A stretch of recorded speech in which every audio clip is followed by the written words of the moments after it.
Salut, c'est Guillaume, l'instigateur de ce podcast. Bon, je t'embête un peu, j'ai besoin de 400 donateurs mensuels pour avoir une sécurité financière et pouvoir continuer mes podcasts. Alors si mes podcasts t'inspirent ou t'aident, deviens un des 400 en cliquant le lien dans le descriptif de cet épisode ou en m'envoyant un email à guillaumefedepodcast@gmail.com. Merci. Bienvenue sur ce podcast qui aide les gays ou queers à s'épanouir sexuellement.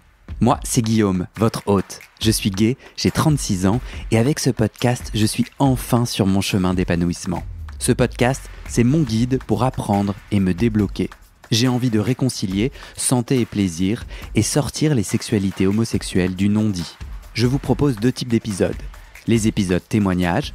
Un homme gay, bi ou queer raconte son chemin de sexualité et nous donne ses trucs et astuces pour s'épanouir. Et des épisodes hotline, avec un professionnel de santé, je réponds aux questions intimes des auditeurs pour donner des conseils pratiques.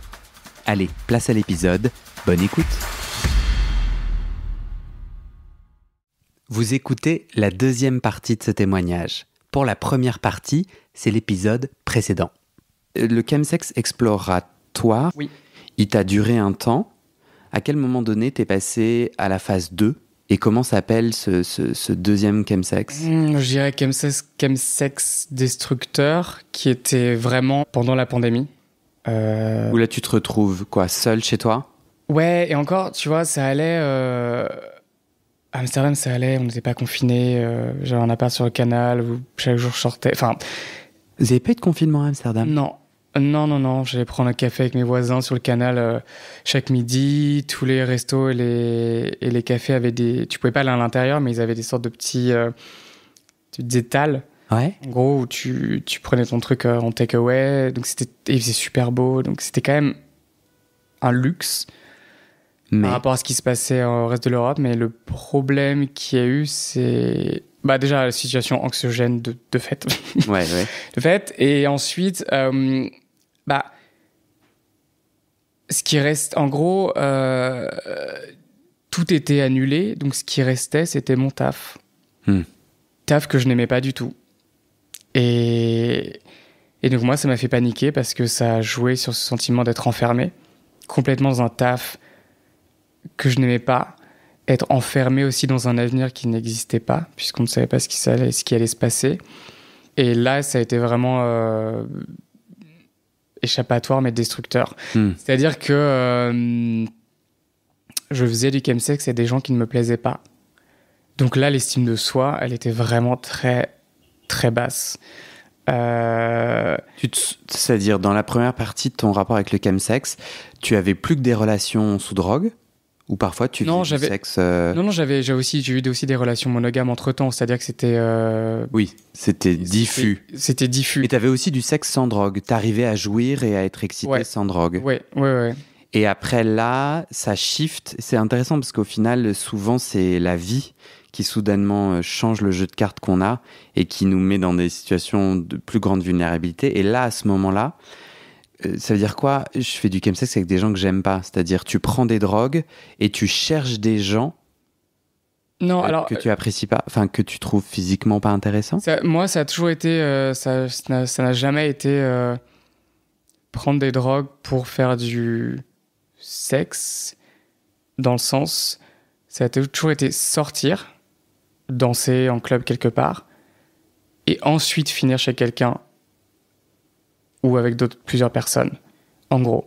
Avec peut-être un passage par mon appart, je sais pas, à 6h du mat', prendre une douche, machin, et trouver des gens. Donc déjà être sous drogue, oui, et ensuite finir. Ouais. Je crois que j'ai jamais fait prendre sobre de la drogue pour faire du chemsex. D'accord, ça n'a jamais été mon... Ouais.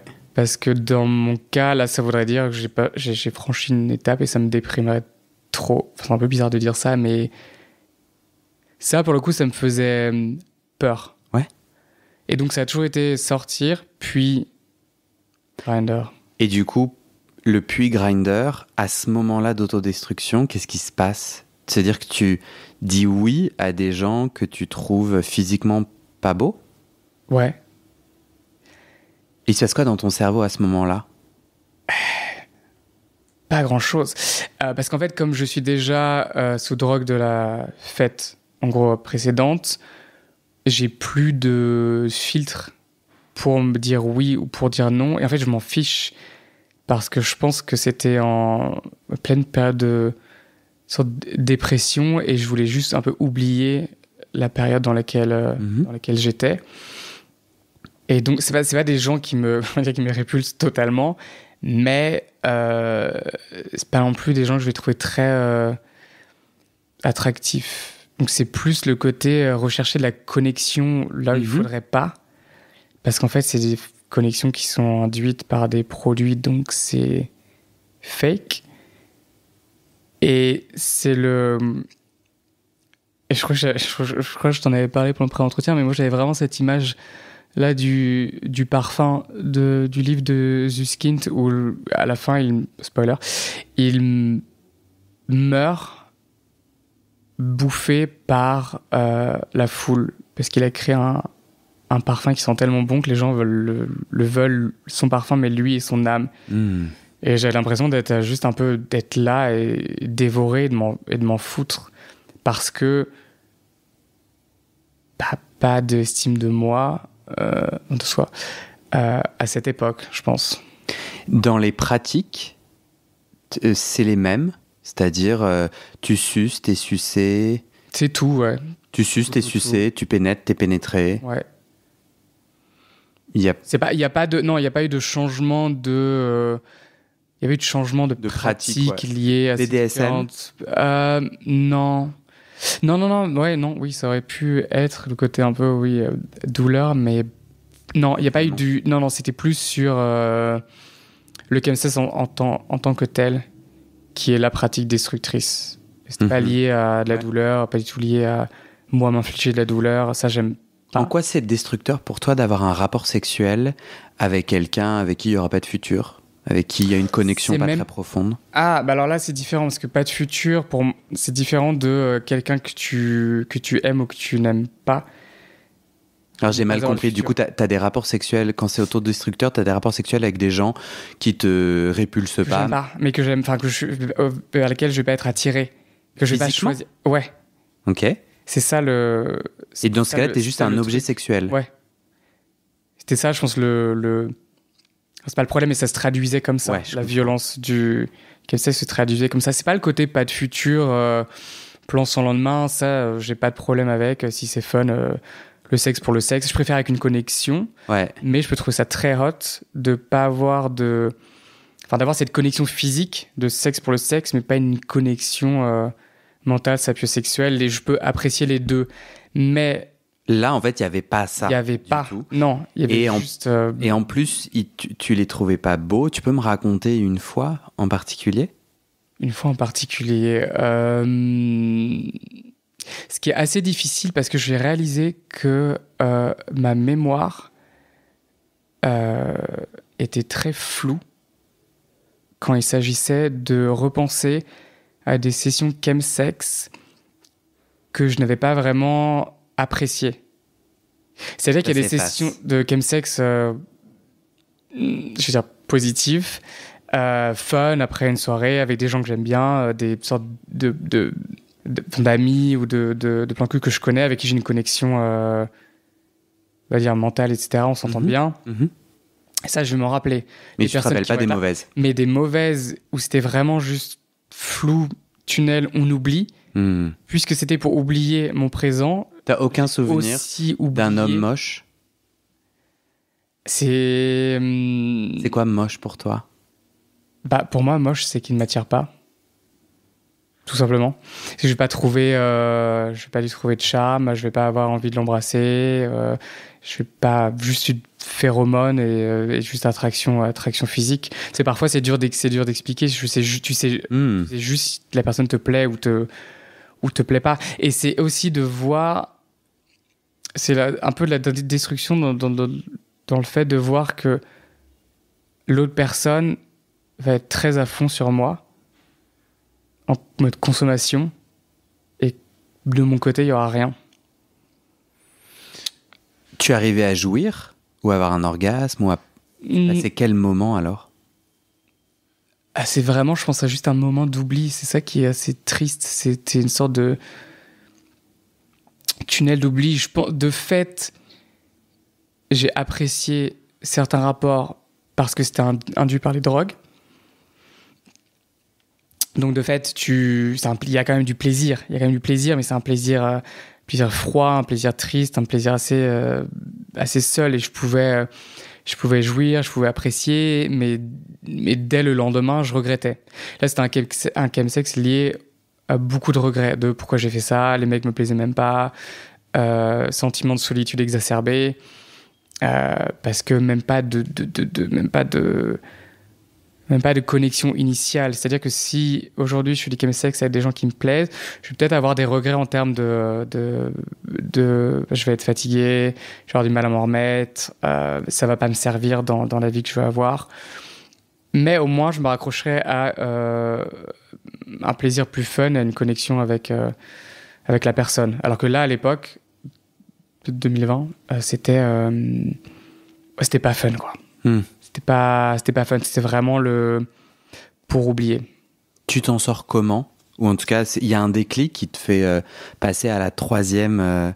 au troisième chapitre chemsex. Il y a un déclic qui est que juste j'étais misérable, en fait. Et j'étais à Paris, d'ailleurs, pendant quelques semaines. Et je pense que c'est une fois que j'avais commandé c'est la seule fois où j'ai commandé de la drogue en anticipation d'un chemsex le soir sans passer par la case fête, ce dont on parlait. Et là, ça m'a fait un déclic de « Oups, je suis sur une pente, attention, et je veux pas glisser plus sur cette pente-là. » Parce que jusqu'avant... Ah oui, c'est ça, jusqu'avant, tu te sentais pas addict? Non. Alors que je pense que je l'étais. Mais je me sentais pas dans ma tête addict et je me sentais qu'il y avait que c'était trop, qu'il y avait un petit problème, mais j'arrivais à l'intégrer dans ma vie, à le gérer. Ouais. C'était combien de fois à peu près? C'est une fois par semaine, une fois par mois, une fois tous les 6 mois? On parle de quoi? Quand c'était problématique? À la louche, non? De ta consommation de chemsex sur ces 2 premiers chapitres? Au début, c'est très dur à dire, mais peut-être 2 fois par mois. Sachant qu'à une époque, je pouvais sortir tous les week-ends. Et après, ça s'est accru, c'est ça? Oui, après, ça s'est accru. Et dans la deuxième partie, c'était toutes les semaines. Et là où j'ai réalisé que j'avais un vrai problème, c'est quand je l'ai fait 3 fois par semaine. Sur 2 semaines. Et là, je me suis dit, c'est pas cool. On a un vrai problème. J'ai toujours ces images de Trainspotting dans la tête, d'addiction, drogue, etc. Et je me suis dit... Et donc voilà. Donc, 3 fois par semaine sous 2 semaines, commander la drogue pour faire un plan. Et je me suis dit... Et là, je me suis trouvé très triste et seul, mais avec de la bienveillance. Et je me disais, mais qu'est-ce qu'on fait? Et j'arrivais pas, j'avais toujours mon taf, mais j'avais du mal à me concentrer, j'arrivais pas à travailler, je loupais des calls, et mon mec de l'époque m'a appelé. Et là, je ne me rappelle plus très bien, mais je crois que j'ai fondu en larmes et je lui ai dit que j'avais un problème avec le chemsex. Il s'en était pas rendu compte?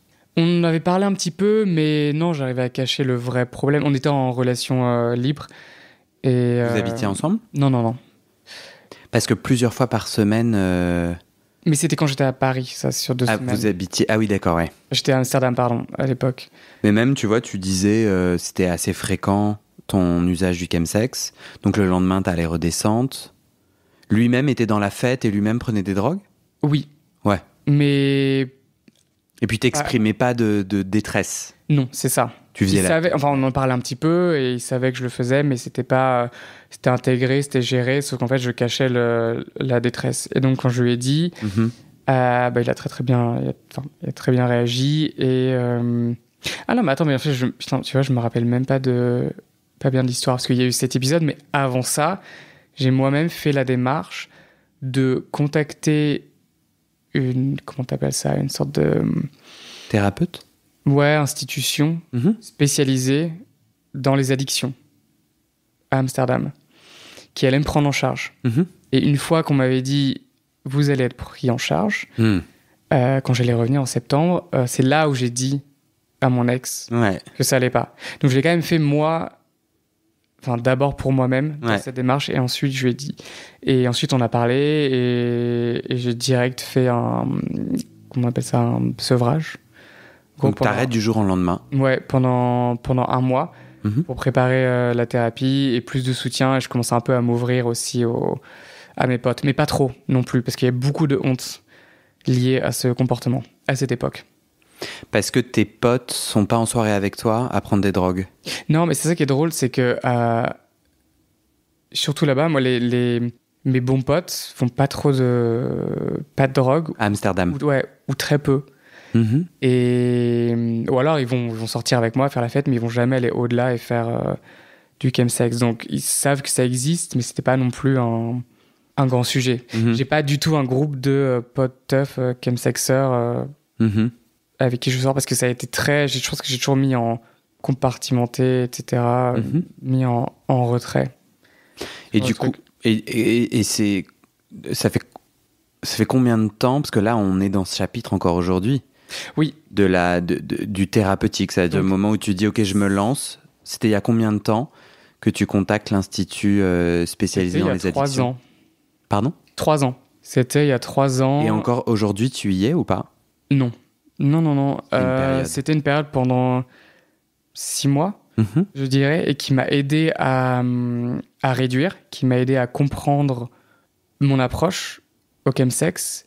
Tous les liens, le côté, ce que j'expliquais, tu vois, être dans le placard, sentiment d'être isolé, d'être seul, connexion, pourquoi je consomme, comment je consomme, ça m'a aidé à avoir plus de lucidité sur moi, mon rapport au chemsex, de reconnaître mes patterns, mes triggers, si je me sens seul ou ce genre de choses. Ça m'a aidé à réduire. Les patterns, c'est les habitudes, c'est-à-dire... Pardon, les patterns, c'est quoi la condition dans lesquelles j'ai du coup envie d'aller prendre par exemple, me retrouver en chemsex? Si je sors et que je vais boire ou prendre de la drogue, je sais que cette situation-là, elle va appeler du chemsex après, quand je serai chez moi. Donc c'est une sorte de situation à risque pour moi. Si je veux éviter, si je veux arrêter. Ce centre, que je comprenne, c'est en gros chaque semaine, tu as une rencontre avec un ou une thérapeute, c'est ça? Donc c'est de la thérapie par la parole? Oui. Et est-ce que tu as une autre aide médicamenteuse pour le sevrage? Non. T'es sevré 1 mois ou 6 mois? J'ai fait 3 mois. De sevrage total? Ouais. Parce que je voulais arrêter. En gros. Et c'est une thérapie cognitive, comportementale, assez basique, entre guillemets. Parfois, j'ai assisté aussi à des groupes de parole, mais en français via... j'ai oublié le nom, mais... Ici à Paris? Ouais, à Paris, online, mais tu peux trouver des ressources. Tu sais, le Spot? De parole. Oui, un truc comme ça. Sûrement le Spot. Donc, je faisais les deux. Je faisais 1 fois par semaine thérapie avec... psy et groupe de parole, et donc ça m'a aidé à réduire. Tu le conseilles? Enfin, toi, tu te le reconseillerais? Oui. C'était une bonne idée. Surtout pour moi, pour comprendre que j'étais pas seul face à ce problème, parce que c'était un problème, un peu dédramatiser aussi, parce que moi, ma narration dans ma tête, c'était vraiment tu vois, rien ne va, le drama, c'est dur de s'en sortir, un peu de victimisation aussi.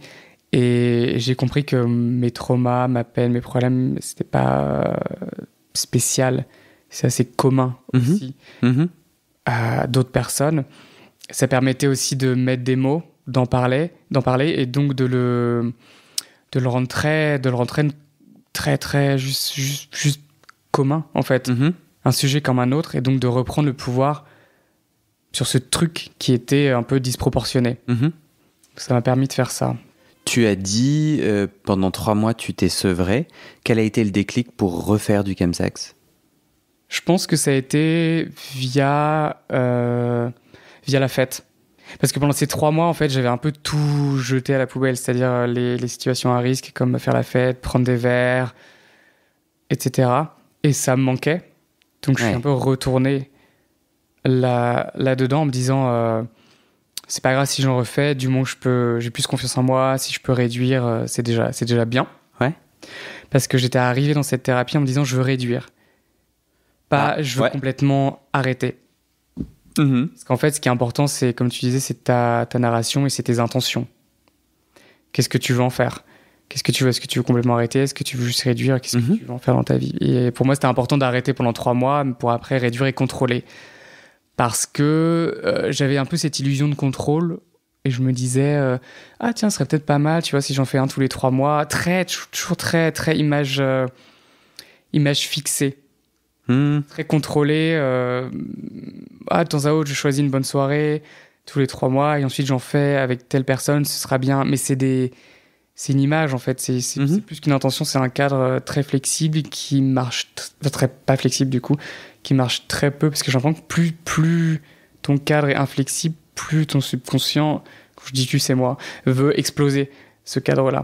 Et donc via la fête, je me suis un peu remis à faire du chemsex, mais moins, à une fréquence moindre comparé à quand ça allait pas, et c'était du chemsex parce qu'en fait je me disais si t'en fais, fais-le pour le kiff, puisque c'est quelque chose que j'aimais faire de temps à autre, et j'aimais le balancer avec du sexe sobre pour me rassurer moi-même, de me dire ah mais non regarde, t'es capable d'avoir du sexe j'allais dire normal, tu vois, du sexe sobre avec des personnes que t'aimes bien, à faire ce que tu veux faire aussi, et ça marche. Donc ça permettait de me rassurer et de me dire toute ma sexualité n'est pas chemsex, parce que sinon je pense que tu peux aussi un peu péter un câble, tu vas te dire ah mais je suis capable de faire du sexe que dans un climat chemsex. Ça a marché?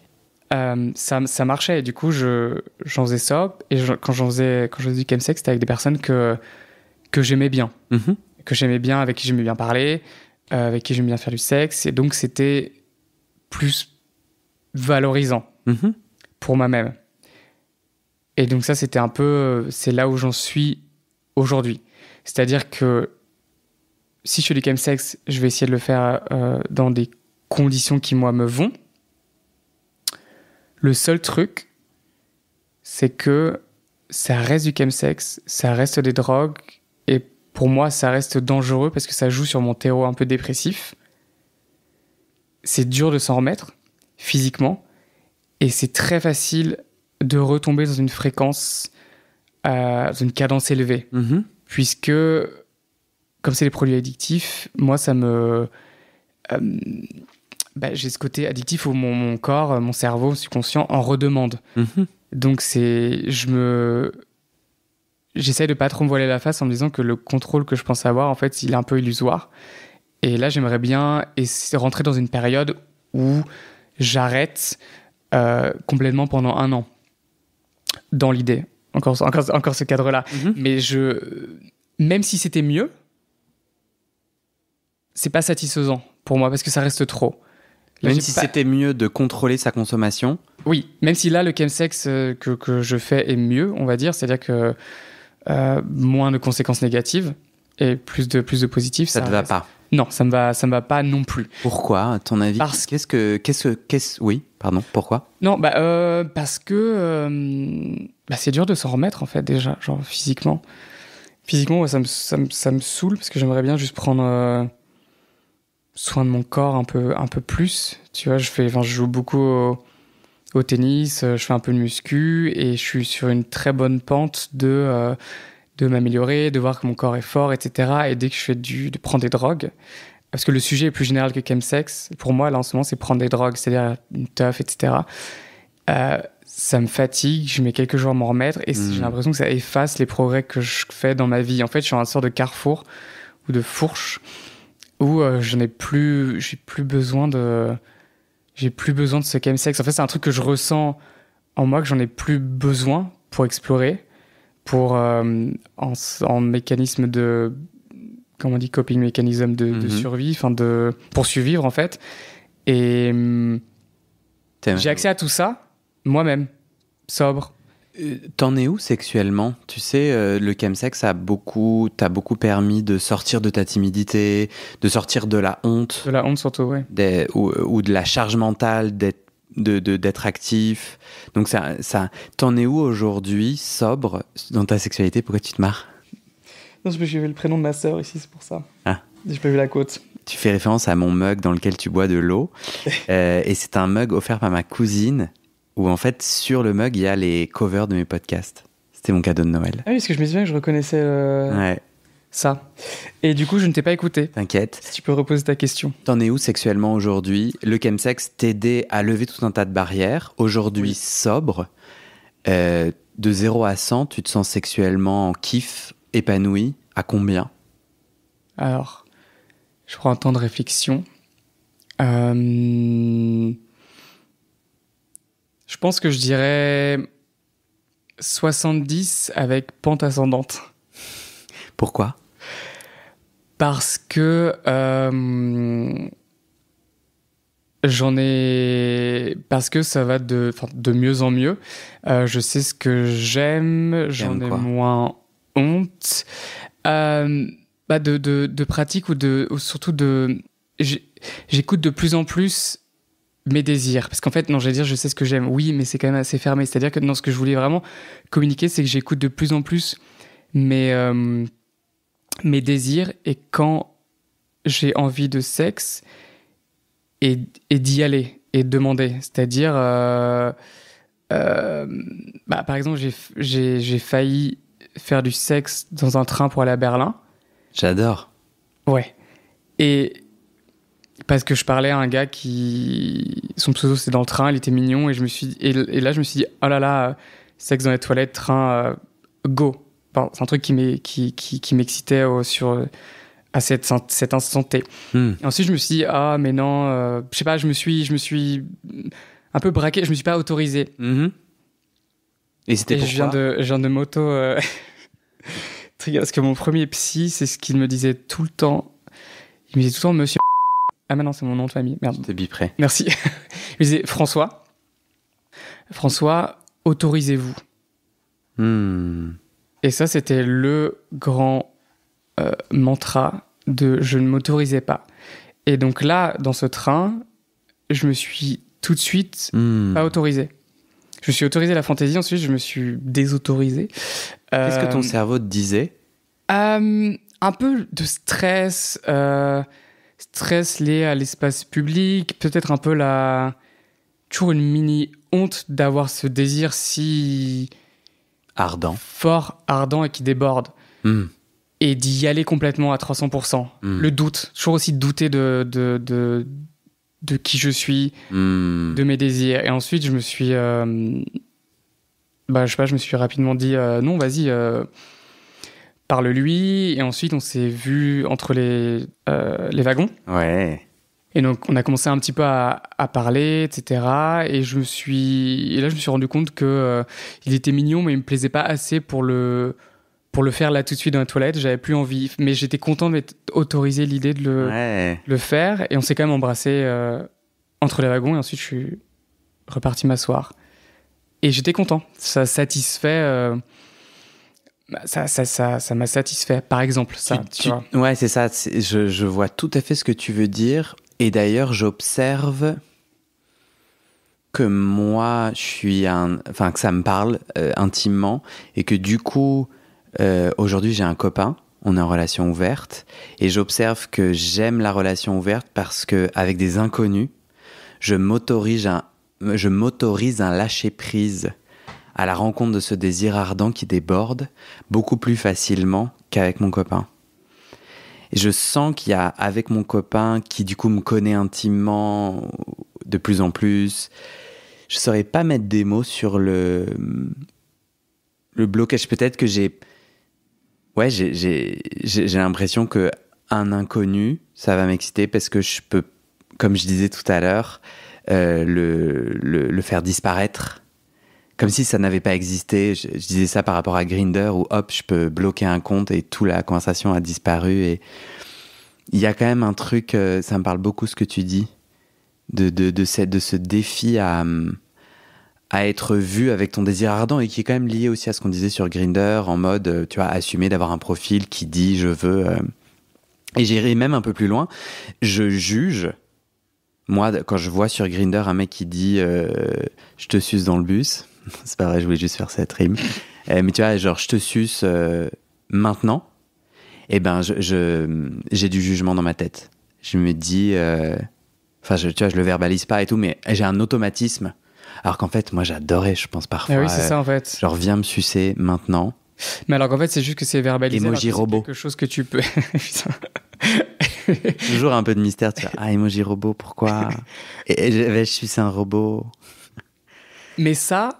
Et je le fais pas. Le robot, tu l'écris pas, mais tu vas le ressentir et l'avoir dans ta tête si par exemple t'es dans le bus et que t'as un mec à côté de toi que tu trouves attirant et on va dire il est gay, il échange un regard avec toi et là concrètement ça va être je te suce dans le bus, mais ça va être la situation qui va faire que, mais c'est juste le dire à froid en avant et planifié via Grindr.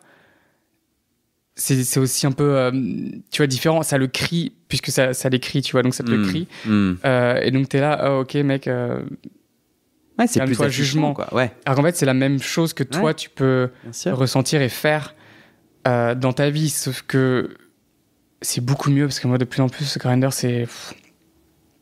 Moi, mon propos, c'était juste, je me connectais à la honte, quoi. Ouais, oui. Au fait que, tu vois, j'ai peur qu'un pote me voie et me dise, ah, mais je t'ai vu sur Grindr. Tu voulais être sucé un jeudi après-midi et en fait je crois que moi j'ai envie d'accéder à un moment où je suis là, bah ouais, pas toi. Ouais. Et c'est dur et je pense qu'après on se bat aussi, je pense qu'il y a de l'homophobie, mais je pense qu'il y a aussi la sexualité est quand même un truc on vit dans un monde qui nous invite à taire cette sexualité, à pas être trop sexuel. Enfin, moi, je trouve qu'il y a quand même tout un délire aussi beaucoup plus large autour de la sexualité un peu tabouisée, quoi. Ouais. Mais du coup, tu disais, aujourd'hui, donc je suis à 70/100 pente ascendante, tant mieux. Et tu dis, j'écoute mieux mes désirs. Et à un moment donné, tu as dit, j'ai des désirs très spécifiques. Enfin, c'est quoi, du coup, tes pratiques? C'est quoi tes kiffs sexuels? Tu dis que c'est assez spécifique. Je dis spécifique? Non. Mais j'ai le droit de mentir. Non, j'ai dit que... Qu'est-ce que tu kiffes sexuellement? C'est quoi pour toi du sexe réussi aujourd'hui? Pour moi, du sexe réussi, ça va être déjà embrasser. J'ai besoin de quelqu'un que ce soit compatible. Et ça m'excite énormément. Juste d'embrasser quelqu'un avec qui il y a cette connexion. Faire des fellations. C'est un de mes grands kiffs. Toi, tu aimes sucer? Oui. Et pour moi, c'est-à-dire que juste faire ça, pour moi, sans pénétration, ce sera du sexe réussi. En termes de pénétration, j'aime bien les deux. Enfin, en gros, pénétrer et recevoir. Actif-passif. Enfin, vers ça, quoi, en gros. Et tout dépend, alors là, tout dépend de plein de choses. Et parfois, j'aime bien être surpris par mon propre désir parce que ça se trouve, j'ai fait une fois, par exemple, j'avais l'impression d'avoir envie d'être actif. Et au final, j'ai vu la personne et j'ai été passif. Et c'est ça ce qui est le mieux, en fait, c'est d'être ouvert à la surprise. Non, et j'aime bien explorer le côté, en français, soumis et dominant dans les deux, enfin, tout ce spectrum-là, en gros, avec plus une affinité du côté soumis-passif, je pense. Pour moi, de ce que j'explore, je préfère quand même ce côté-là. Et qu'est-ce que cette exploration te permet? Pourquoi cette exploration? Ça me permet d'avoir du plaisir, du sexe plus satisfaisant et de connecter à mon désir aussi, d'oublier la honte qui est peut-être toujours un peu là. Et ce qui aide aussi, c'est le dire avec son corps, mais aussi le verbaliser. Parfois, pendant les rapports ou avant, si tu veux avoir un rapport spécifique, ou si par exemple, je veux voir une personne et je vais vraiment envie de sucer cette personne, je vais être capable de le verbaliser pour que ça se passe, en fait. Parce que parfois, si tu verbalises pas, ce que tu veux en termes de sexe ne va peut-être pas se produire, se passer. Donc c'est un peu important aussi de le dire avant ou pendant l'acte si tu as envie de faire des choses. Et donc du coup, toi, quand tu es soumis, c'est un endroit où tu te sens plus à l'aise d'exprimer ton désir ou... C'est quelque chose avec lequel je connecte plus à mon désir et avec l'autre. Ouais. Et ça, c'est pas général. Moi, j'ai un peu envie d'enquêter sur ce domi-soumis qui semble être si répandu. Qu'est-ce qui se dit selon toi? Moi, je dirais que donc je vais te donner moi ma version et tu vas me dire ce que tu en penses. Moi, je dirais que c'est un moment où justement toutes les frontières sont explosées. C'est un moment où il y a vraiment un truc de tous ces traumas, de tous ces interdits, de toutes ces insultes d'être l'enculé, l'inférieur, tous ces trucs emmagasinés qui sont revécus et dominés, ressaisis. Je sais pas, moi si j'ai un peu ce sentiment-là, il y a ça et puis il y a aussi une déconnexion profonde. Je pense que pour moi, c'est le lâcher prise. Mm-hmm. C'est vraiment une question de contrôle, de qui a le contrôle, qui ne l'a pas. Et ce qui est aussi intéressant, c'est de se battre pour le contrôle. Tu vois, un peu juste de lutter un petit peu si t'es... Et ça aussi, c'est assez chouette. J'aime bien si t'es vers ça et qu'avec la personne, t'es aussi vers ça, de lutter un peu et de voir qui va prendre ce contrôle-là. Le contrôle un peu du désir de l'autre aussi, finalement. Est-ce que t'as l'impression que quand tu pénètres ou quand tu es pénétré, tu as moins de contrôle? Si t'es soumis, si t'es dans une démarche de soumission, d'être pénétré, pour moi, le contrôle, l'autre personne a le contrôle. Un plus sur toi. Tu trouves? Puisque tu es soumis. Mais ça veut pas dire que... Je suis pas du tout d'accord. Ça veut pas dire que tu t'effaces complètement. Mais non, mais c'est un jeu. Le mec qui est pénétré. Oui, mais c'est le mec qui est pénétré, qui est soumis, qui conduit tout. Qui peut, s'il veut. Pas nécessairement. Bah, raconte-moi la dernière fois où tu as été soumis, où en fait, t'étais vraiment pas en contrôle. Tu te souviens ou pas la dernière fois où tu as été soumis? Alors attends, c'était je remonte dans ma mémoire. Hier soir, non, donc c'est pas récent.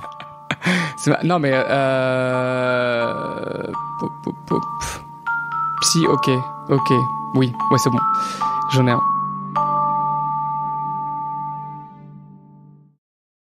Et c'est la fin de cet épisode. Vérifiez dès maintenant si la suite est déjà publiée. Sinon, vous pouvez vous abonner à ce podcast sur votre plateforme d'écoute pour être alerté dès la sortie des nouveaux épisodes. Et si vous aimez les témoignages intimes comme celui que vous venez d'écouter, j'ai 2 autres podcasts qui pourraient bien vous plaire. Je vous les présente. Histoire de devenir moi. Ça, c'est un podcast dans lequel des gens ordinaires me racontent un tournant déterminant pris dans leur vie. Ils racontent le déclic qui a tout changé et comment ils sont devenus un peu plus eux-mêmes. Ma dernière séance de psychanalyse. Ça, c'est un podcast dans lequel des gens me racontent leur dernière séance sur le divan et comment la psychanalyse les a aidés, ou pas. Et d'ailleurs, c'est avec ce podcast que j'ai gagné le prix du meilleur podcast de conversation en 2022. Alors pour écouter ces podcasts, vous pouvez tout simplement taper les titres dans la barre de recherche de votre plateforme d'écoute. Mais je vous mets aussi dans le descriptif de cet épisode les liens pour écouter ces podcasts et les liens de mes réseaux sociaux pour découvrir les coulisses de mon aventure de podcasteur et aussi la page de dons pour soutenir mon travail et mes podcasts. En tout cas, n'hésitez pas à m'envoyer vos retours et vos réactions à guillaumefaidespodcasts@gmail.com ou sur mes réseaux sociaux. Ça me motive énormément de savoir que ces histoires naviguent et résonnent, ou pas d'ailleurs. Allez, merci pour votre écoute et à très bientôt dans vos oreilles.